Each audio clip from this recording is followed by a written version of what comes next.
rentals and state houses need to have a warrant of fitness. And there was that tragic event, wasn't there, Brett? Emilita lived in a house with no walls, wall insulation, no thermal curtains, no carpets. So my question, actually, around the panel, let's make it personal first.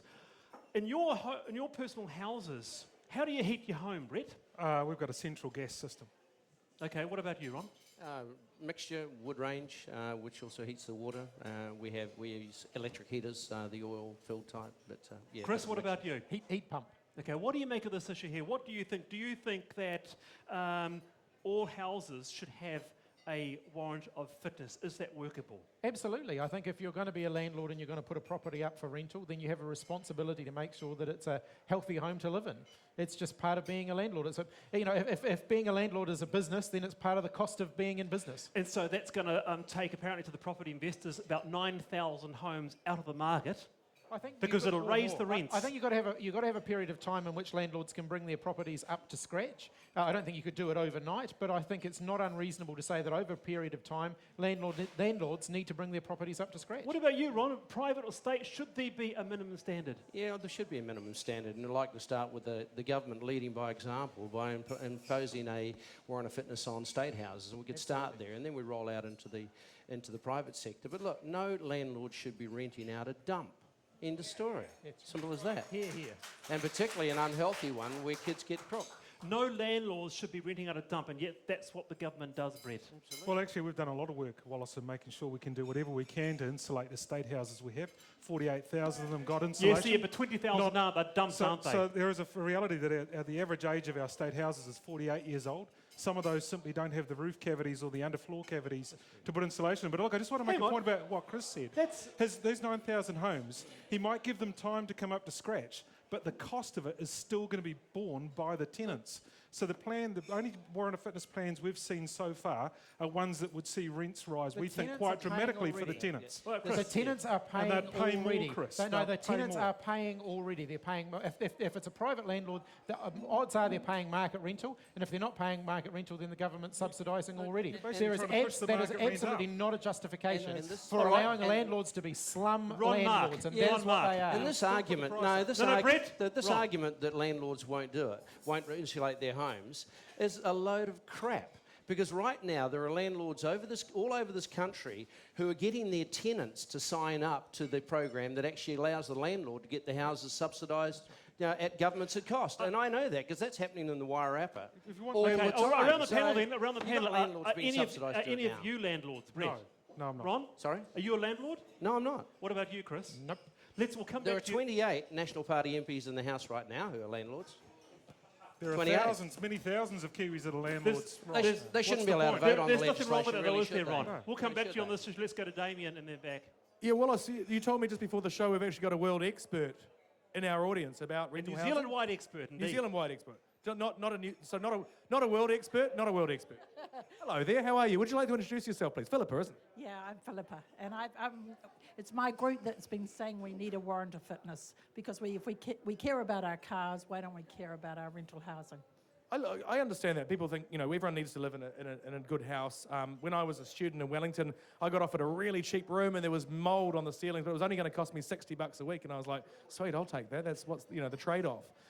How does it work? Brett makes a good point, I think, that whatever the cost the landlord incurs, they'll end up passing on because that's how it works. Is there a solution that doesn't involve rent hikes? Well, it depends. If everybody has to do it, then the landlord has to absorb some. Some of the landlords who can't be bothered to upgrade their housing will go out, but the house will be there for a lovely young couple like this to buy. And what would be involved in the warrant of fitness? I mean, we have, Wallace was a student in Dunedin. He's probably lived in some absolute, shockers, crap holes. some real shockers. Houses with no windows, no doors, just all-day weed smoking. What would go on? What would be the minimum standards for a warrant?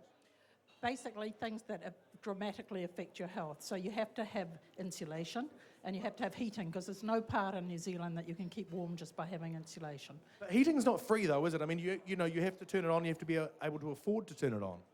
Yes, but in some countries, and I'm suggesting that Housing New Zealand does it, for example, they could get commercial rates and include that as part of the rent. They do that for water. it's considered an essential service. Why not have electricity as part of the essential service? Very interesting. Thank you very much. I appreciate you coming on the show. That's not a bad idea. And that sort of very cynical move, Emilita, they were given by the HNZ. They were given, weren't they, a fan heater to help sort of heat the house. What would you say, Brett, to people being given vouchers for heating as part of policy? Well, I think we already have systems in place for people that are in financial trouble. Like and what? Having trouble heating their homes. We've got temporary allowances. We've got special needs allowances. We have the means through emergency grants today to help out those families who can't afford to heat their homes.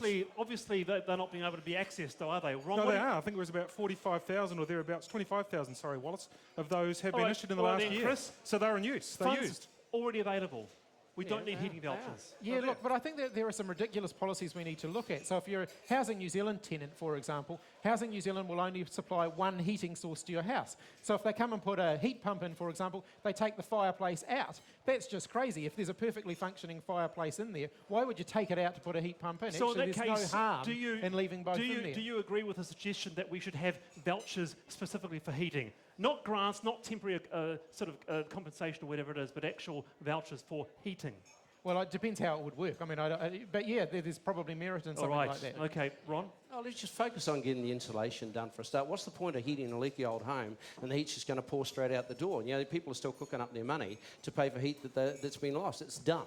What you need to be doing is having Housing New Zealand leading by example and bringing all of their houses up to spec for a start. But That's the government. Who's going to pay for it? $1.2 billion in deferred maintenance. So this is not about the National Party. This is an issue that's happened since you guys in Labour were in power. Wallace, there is a $3 billion program to upgrade and build new houses over the next 3 years. The government's pouring a lot of money into upgrading houses that can be or otherwise actually demolishing and putting new fit-for-purpose. But what about the broken promises on the insulation scheme? 20,000 houses now left abject, cold, mouldy insulation under your watch. The only houses that are state houses that haven't been insulated are ones that can't be.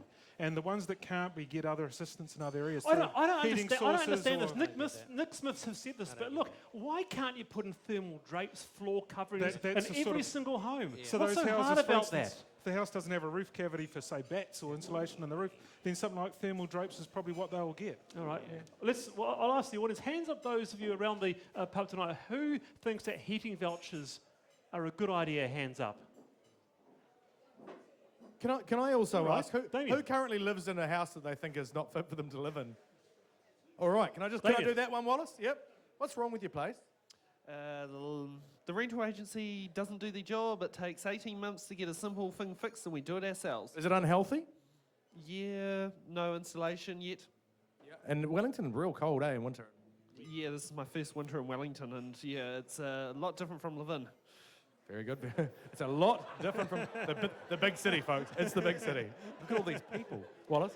I just want to get a response here from Brett and around the panel. What can you guys do as members of Parliament to ensure that something that happened to Emilita, the young girl, could never happen again, Brett? Well, I think we're keeping a very close eye on what our minister's doing around this area, about the investment that's in there. He knows that caucus, in fact, all of our team know that we are very serious about wanting to make sure that state houses are fit for purpose. Ron? Oh, keep their feet on the fire and make sure they do their job. I mean, that's our job in opposition, to hold the government to account and continually remind them of their responsibilities. Yes, but what idea have you brought up tonight to make sure that everything's, the houses are insulated? What idea does New Zealand First have? Well, I've told you just before that we believe that Housing New Zealand should lead on the Warrant of Fitness thing, and that should be compulsory there. And we should roll it out in the private sector. And Chris? Yeah, look, I deal with Housing New Zealand tenants all the time. If anyone in my electorate has a problem with Housing New Zealand around their house, they should come and see me and we will get it fixed. But the reality is we do need a comprehensive rental warrant of fitness. That is the way that we make sure that everybody's living in a healthy house. And Chris, out of interest, do many people come to you to talk about this issue as an MP? All of the time. All of the time. We would get dozens of cases relating to Housing New Zealand houses and private rentals at the lower end of the market on a weekly basis. Quick response, Fred.